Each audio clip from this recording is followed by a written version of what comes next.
Hi, everyone. Welcome and thank you for joining this virtual meeting of the University of Costa Rica. We are glad today to have the photojournalist Andre Liohn.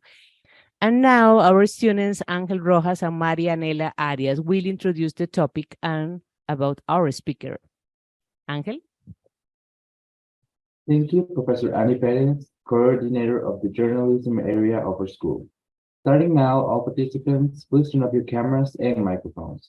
This activity will be held as a collective journalist interview.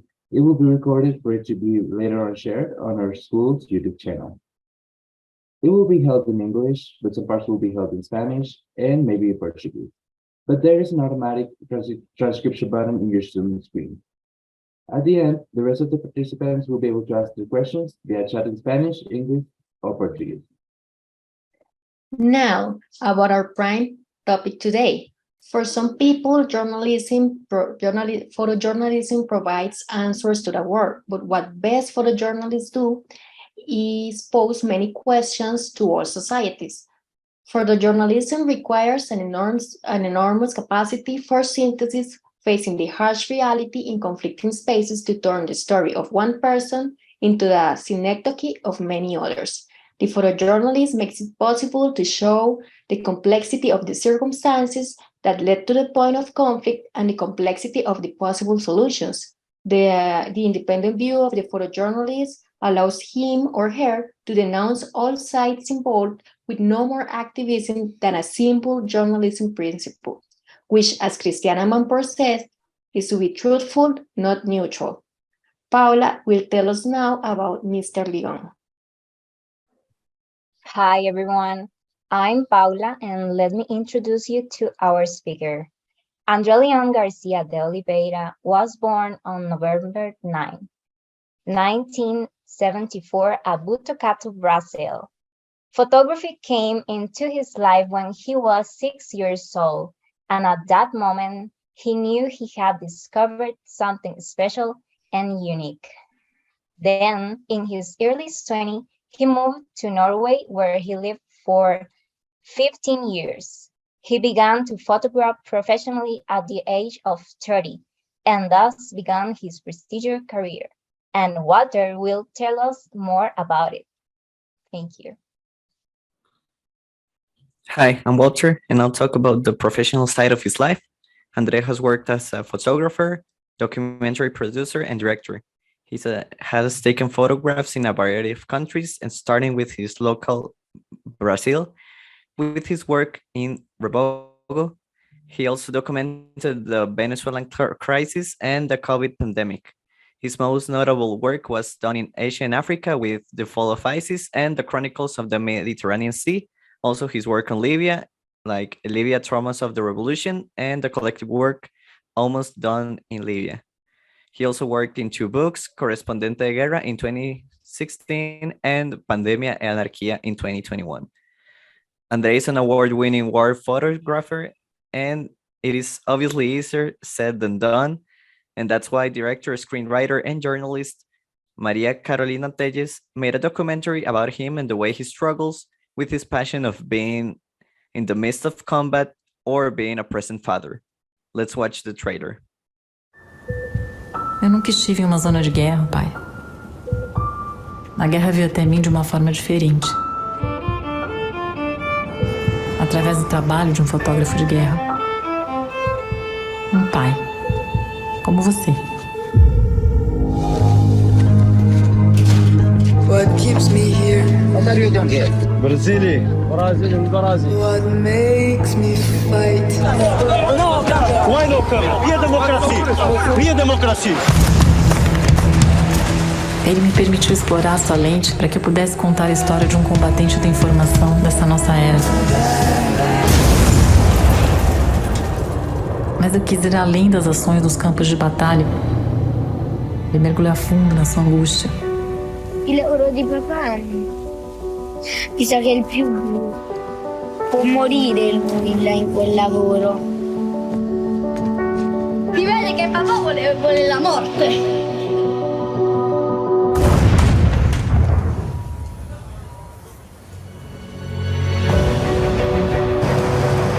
Andre Liohn cruza uma fronteira perturbadora entre a vida e a morte.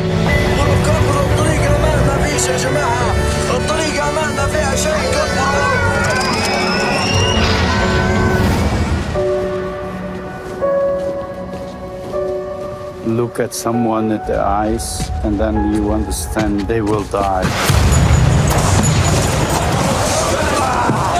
You're gonna die, man. You're gonna die sometime. There is no other end for people like us, you know.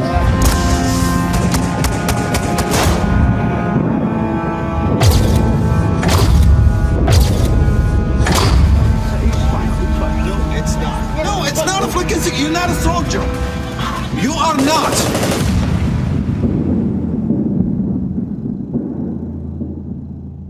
Well, once again, thank you, Mr. Liohn, for being here with us, and let's do the interview. Starting now, my classmates will ask you some questions in English. Only the person asking can turn the camera on and microphone and introduce themselves. Boa tarde, Mr. Liohn. Meu nome é Andrew. And the question I want to ask you is, what experiences would you say in your journey as a photojournalist that have shaped your work the most? Well, you know, first of all, I would like to really thank you all for inviting me to be in this talk. You know, it's a huge pleasure, you know, and a honor for me to talk with you that are starting in journalism. So regarding the event of my career that shaped my life, I wouldn't say that I have any, like, I never been in a place. I don't like to see any of the places where I have been as more important than any other, okay? Because that would mean that I would be putting some places below the other, and none of them are true. I don't want to underestimate any of them. You know, if you go to Somalia, for example, you see how the war have for so long, we are coming now over above 30 years. We're 35 years almost of war in Somalia, and still there, the worst conditions of living still happening in Somalia still today.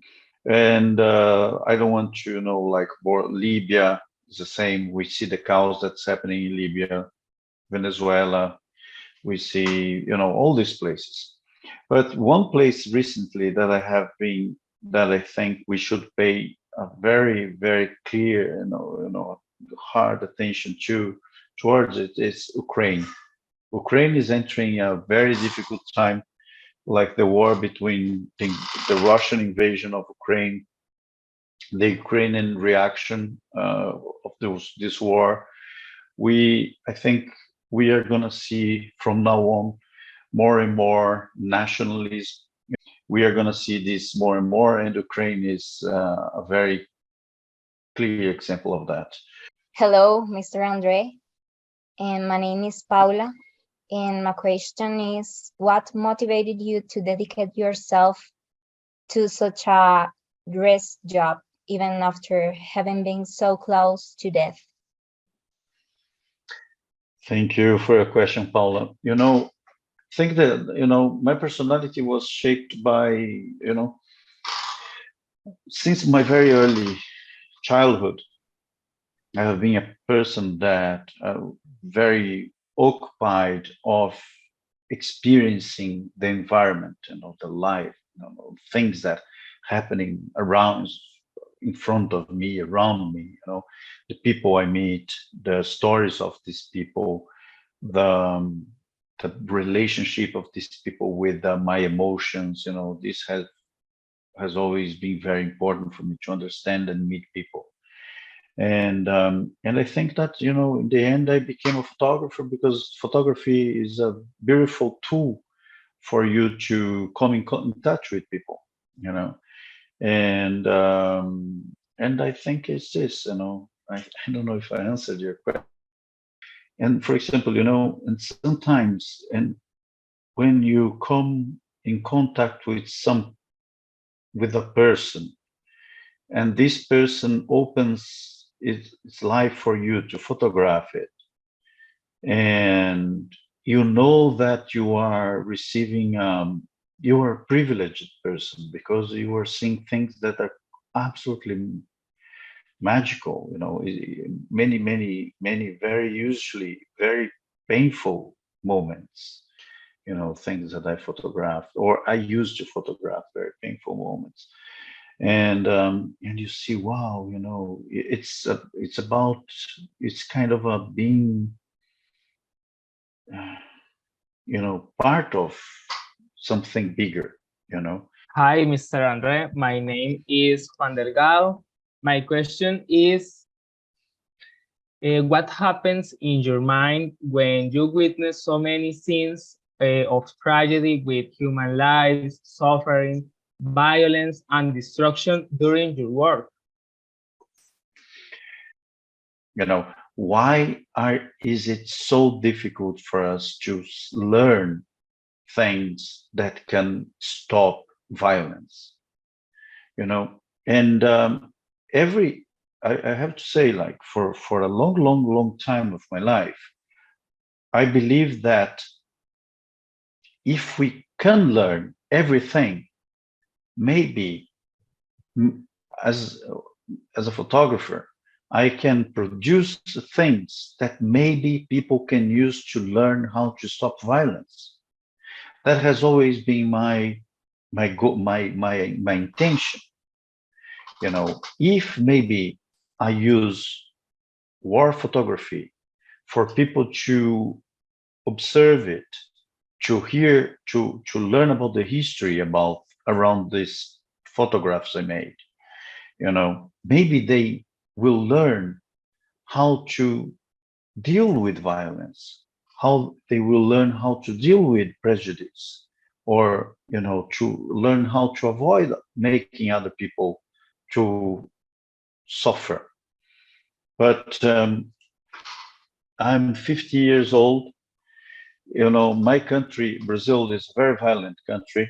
It has always been a very violent country, and people have been asking for a war for a very long time. And I don't know, sometimes I think, how long will this war wait to actually happen? And it feels like, I feel powerless because, I feel absolutely powerless regarding it, especially today, because, for example, at the same time, the same technology that we are using now to communicate and talk about life and talk about photography, journalism, whatever, people are also using for spreading hate, spreading, the worst feelings that humans are able to feel, to project. And I don't know, it feels very frustrating. Hi, my name is Veronica, and I wanted to know, as a photojournalist and as a human, how do you perceive death? Do you see different perspectives on death, depending on whose death is it? As an example of how you perceive the death of fellow journalists as Tim Harrington or James Foley? James Foley was an important person. James Foley is a very important person in my life. He will be a very important friend forever in my life. A very good friend, a brother, a person that was very inspiring, a very generous, honest, courageous, gracious, funny person. He died when he was 41 in Syria, in a very brutal way, right? And how I see death like this, you die physically, you stop existing, like your body goes,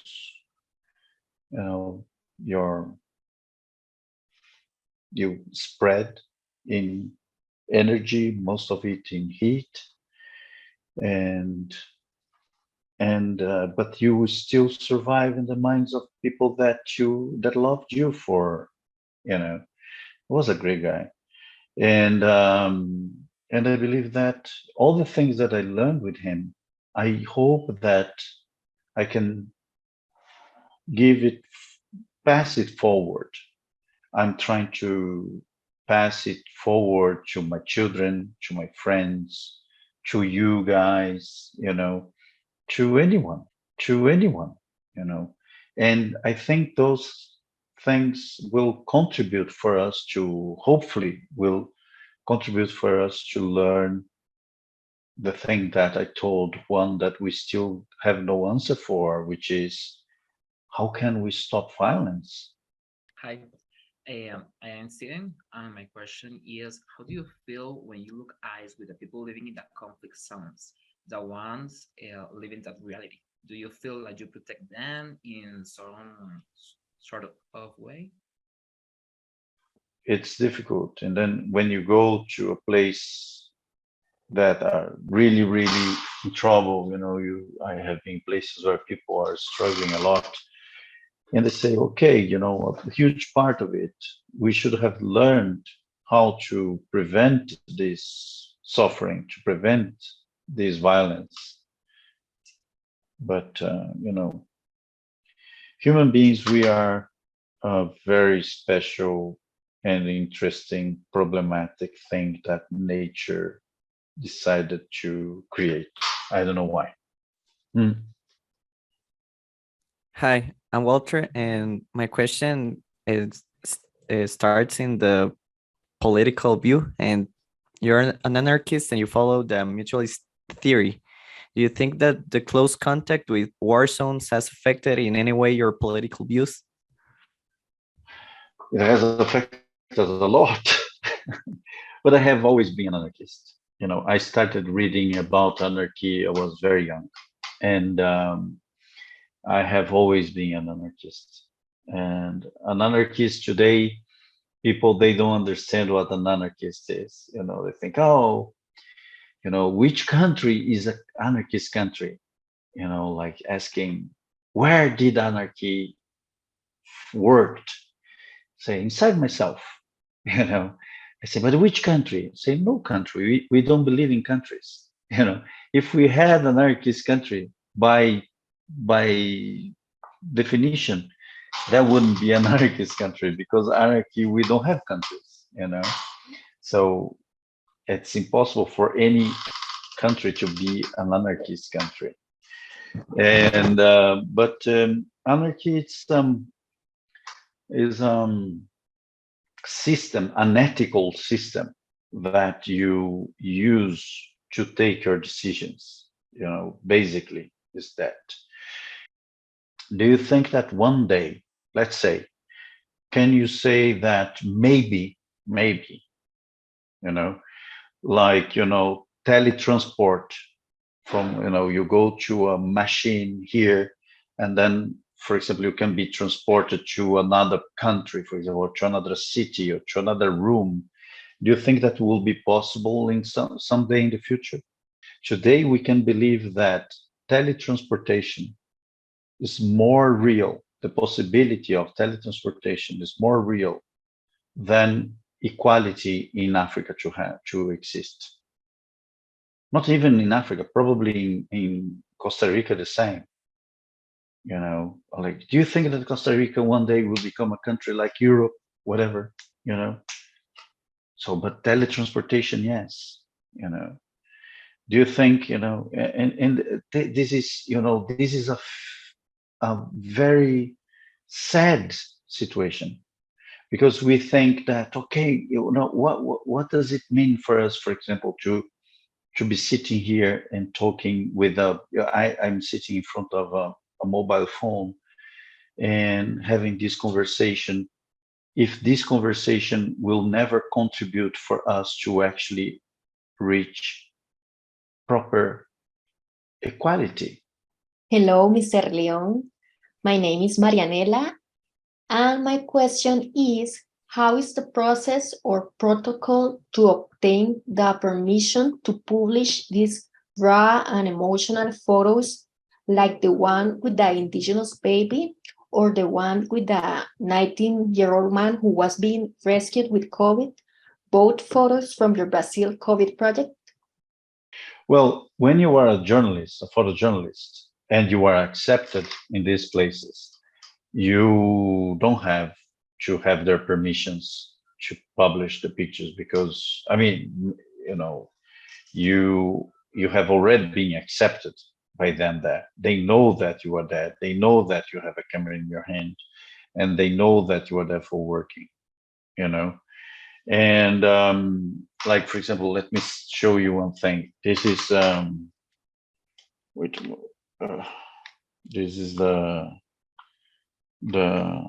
camera. Oh, it's broken. What's happening here? Oh God.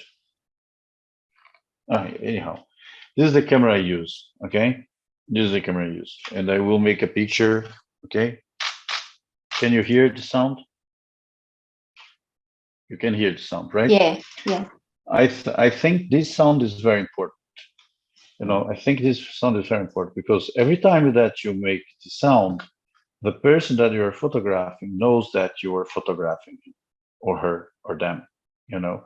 But today we have cameras that are not even making any sound.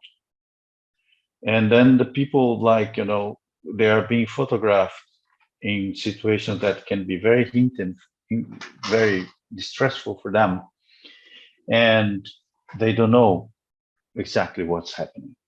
They may feel comfortable, but is this fair? I think it is unfair for them to feel comfortable in a situation where they should have the right to feel uncomfortable. You know, I'm not, you know, it's kind of like I'm against of hiding from them that we are there to make pictures of them. Like, you know, we're not photographing like dangerous lions that if we are away of them and not making noise is better, you know. We are photographing human beings that are historical beings, that people that are taking decisions and suffering by the decisions of other people, you know. So it's for me it's like that, you know. I make sure for them to understand that I'm a photographer. I'm here to make pictures. My work is very, you know, people can verify my work very easily. Just go on the internet and they will see the kind of pictures I make, same kind of the ones you saw that you mentioned. And but you know, not every picture that you take will be published, you know. And but for example, I think that I believe that photographers should take pictures of everything, okay? But not all of the pictures you take will be suitable for a publication in a newspaper, for example. Some of them are very graphic, but you have to have these pictures because they are history. And then when you future generations, you know, they will be it's going to be for them to decide what to do with these images, you know. Because if you start like to censor yourself about what to photograph and what not to photograph, you are just like, you know, leaving behind stories that should be taken to the future. My question is about the Ukraine war. US forces are moving on the Romanian border. Israel is bombing Iranian drone factories in Syria. Now tensions with Russia about the grain deal on the Black Sea, UN sanctions and nuclear menace. There is too much going around in the world, and countries' movements are sometimes just rumors. Also, cyber attacks and misinformation are more common.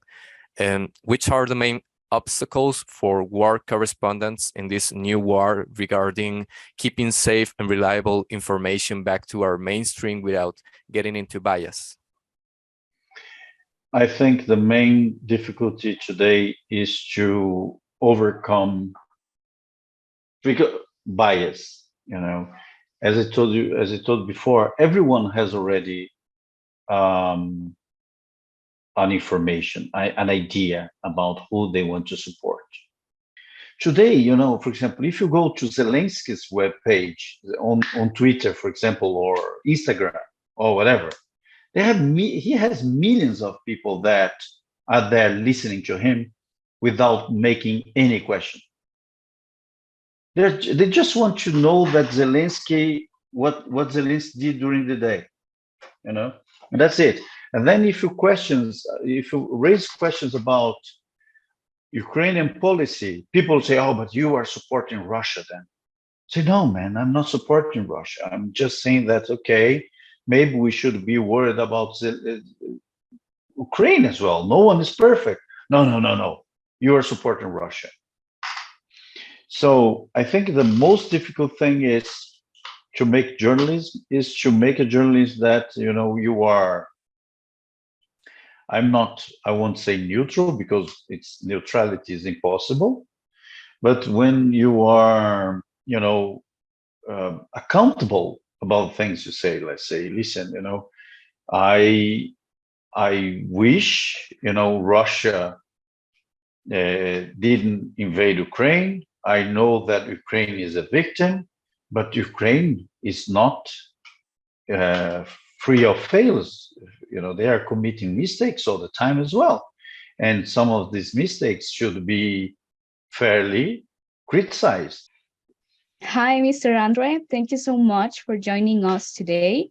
My name is Maria del Pilar, and my question goes like this. After winning a series of international awards and recognitions for your outstanding work in photojournalism, what is your future vision about what new scenarios you would like to cover, or in which projects do you plan to work? In other words, what is the next step for Andre Liohn in his professional career? The easiest question among everyone, right? Well, Maria, every prize today is won. The New York Times is winning every prize, basically. The New York Times, but I mean, the New York Times is competing with the New York Times. And it's like, oh, we won. And so prizes, they don't have anymore the same meaning that they had before. Okay. So prizes, they don't mean anything anymore, or they mean much less than they did before. And my next step, good question, hard question. I want to be more with my children. I want to be more with my family. I want to be more with my friends. And I think it's time for me to find a synthesis of everything that I have done. But I don't know how. Someone made a movie about me. You guys saw this trailer. I don't know if you have seen the entire movie, and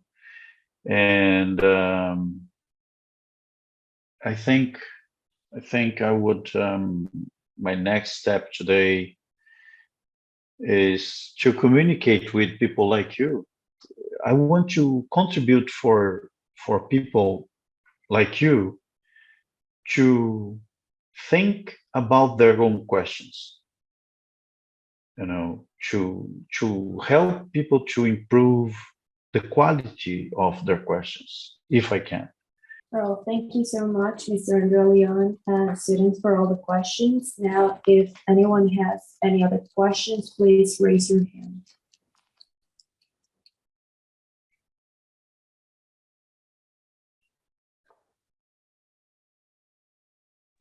David.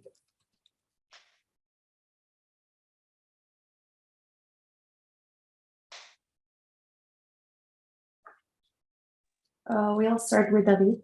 Please, if you can open your mic. Thank you. Okay. So my question is about equipment. How do you prepare your camera, and what do you get into a war zone? My camera is always prepared. I just have a camera. The camera I showed you. I only use one lens, a 28 fixed lens, very clear lens. For me, the most important things in a camera is that first, it's a strong camera that won't break. Second, it's a camera that has a fair amount of megapixels. I don't want a camera that has 50 megapixels. I don't want a camera that has 10 megapixels. I want a camera that has some around 20 megapixels, because then you have enough for a good image that can be published or printed, and you don't have to travel with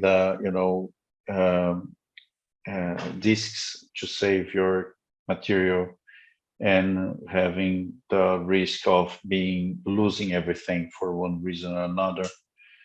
And that's it. It's strong and fairly with a fair quality. Thank you. Thank you. And now, Gabriel, please open your mic.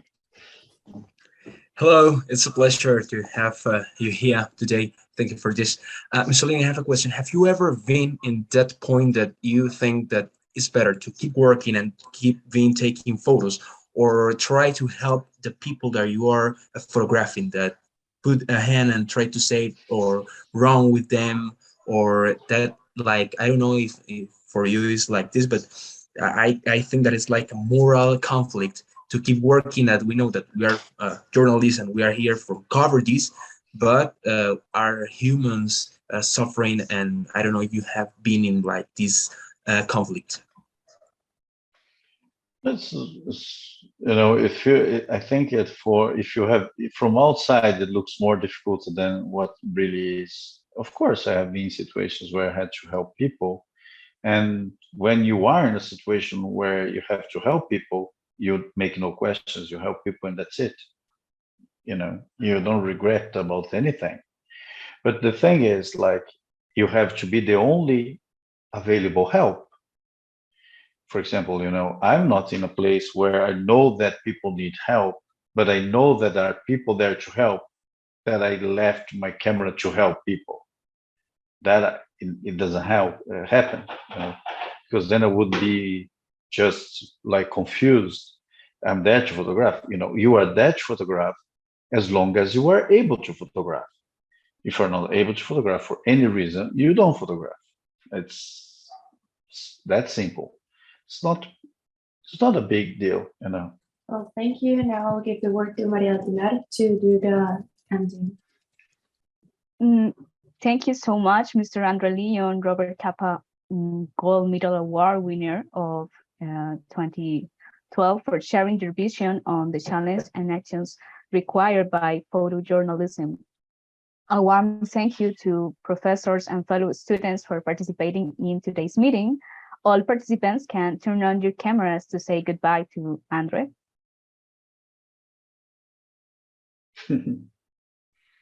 Professor Annie Pérez will close this virtual session. But I have also, before ending, how do you cope, Andre, with this new pandemic of influencers, Instagrammers, TikTokers in the midst of combats, pretending to be journalists or photojournalists? It's very difficult. It's frustrating, and very dangerous. And you feel like censorship is literally a cultural censorship, because, if you want to do something that is really based on facts, for example, now, in Brazil, you see all these TikTokers or Instagrammers or YouTubers that they took sides. They decide which side is the right side. Some are with Bolsonaro, some are with Lula, and then they use their potential views to educate people about why it's right to vote in one and not in the other, or vice versa. And we journalists, we're not trying to educate anyone.